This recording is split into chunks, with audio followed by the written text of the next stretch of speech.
isa sa pinakahuling balita na pumutok ngayon na medyo interesado ang tao, yung binabanggit ng NBI na isang attempt to frame up the executive secretary sa mga kababaihang sabi nga namin good girls With bad habits. Okay. Ano po update ngayon? Well, unang-una po, ganito talaga. I just want to set the record straight. Para diretso po. Kasi Apo. medyo mali po yung nagiging direksyon ng ibang report. Ang thinking is, merong 5 babaeng kinausap na isi-set up na parang honey trap, idadaling kay executive secretary po. Hindi po ganun yung pangyayari. This is, nagsimula po ito sa isang normal na operasyon, normal operation po ng NBI Regional NCR po at ng STG po namin. So matagal na pong nasa radar itong personality na ito pong talent manager, tinasabing talent manager. Para sa kasong human trafficking. Kasi ang report po sa amin dito, ang intel report, yung aming mga open source intel namin at saka po yung aming human intel, lumalabas itong taong ito na nagdadala ng mga babae at mga lalaki sa kanyang mga sinasabing customer, kliyente. So nangyari po, nagkasapo ng entrapment operation itong NCR kasi meron na po palang time na nadala na to sa NBI din noon eh. Long time ago po. Pwede ko na bang banggitin? Kasi nabanggit naman Ilolito de Guzman. Yan po. Opo. So ako lang, I'm just being careful. Ongoing pa po yung... Actually, on the issue of human trafficking, hindi na po ongoing yun. Na-file na po yung kaso. Na-inquest na. So, nung nahuli po ito, trap sa isang exclusibong hotel po, medyo 5-star hotel dito. High-end po ang datingan eh.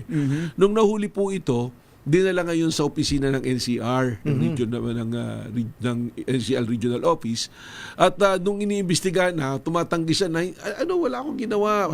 Parang may term siya na PR lang. Parang yung PR pala po, ibig sabihin, wala, kapi-kapi lang, kwentuhan. Pero kwentuhan lang. Nasa loob na po ng hotel room. So hotel room na may body cam naman po yung mga operators namin at nakuha doon. Nung tinanggap na yung pera, doon na siya po na in-inform na inaaresto siya for human trafficking. Ang dinala na nga po. Nung iniimbestigahan na po doon sa opisina, nagsalita siya nung sa haba ng investigasyon, bigla sabi niya, ano po ba talagang dahilan? Ba't ako inaresto? Kasi PR lang naman po, wala kaming illegal na ginagawa. Baka po may kinalaman ito doon sa plano namin kay Senator Ralph Recto. So accident, parang natalisod lang. Ayun na nga po, ganun na yung nangyari na yung aming normal na operation, meron palang pwedeng pagbunga mas malalim. So, nung nagsalita na siya ng ganun, tinawagan po ako nung team leader na, sir, meron po ganito, ganito nga po yung binabanggit ko. Sabi ko, imbestigahan nyo na. At nung nagsalita na, yung babae dun sa 5, another po na talisod, kaya sinasabi siguro, ang ganda nung kwento dahil parang telenovela, nagsalita na rin yung babae. On record po yun, official. Nag-consent sila sa recording doon sa pagsasalita nila. At ano po sinabi ng babae? Po yung sinabi nung talent manager. Yung sige dito, na ang sinasabi, kinausap sila sa isang restaurant sa Quezon City ni dating Congressman Jing Paras para gumawa ng testimonya ng affidavit at ng pahayag na against kay Secretary Ralph Recto. At ang plano, kahapon or today dapat, ipapile nila yung kaso, ano-anong kaso, may kasama pang drugs, ganun po, sabi. Sabihin yung lugar, sa Rockwell, nagda-drugs, tapos kung ano-anong compromising na sexual thing ang ginagawa at pang-aabuso. So, ganun, saka may mga gamit din sila, diba? Body cam para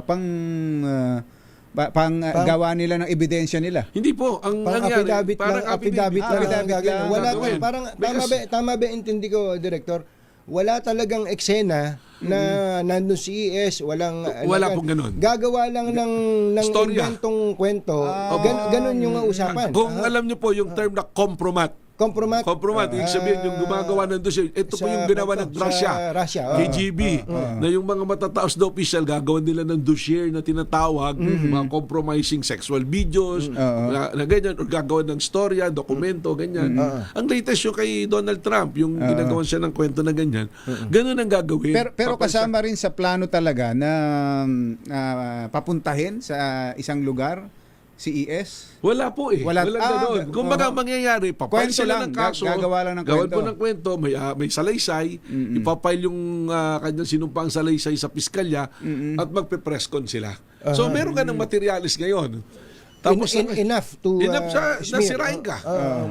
You will be put on the defensible ready na sabihin mo, hindi, ganyan, ganito. Kasi may half-truth eh. Meron talagang Rockwell, may ganun talaga. So nung sinabi na po yun, pinalalim na namin yung investigasyon. Teka muna, yung bang Rockwell, binanggit nyo na ba yan publicly before? Wala po.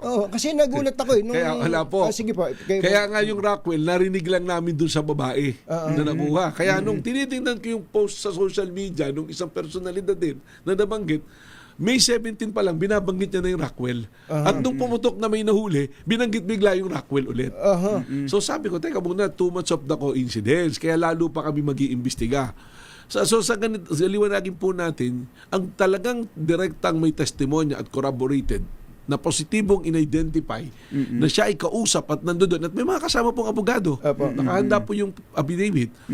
Ay si Congressman Jing Paras.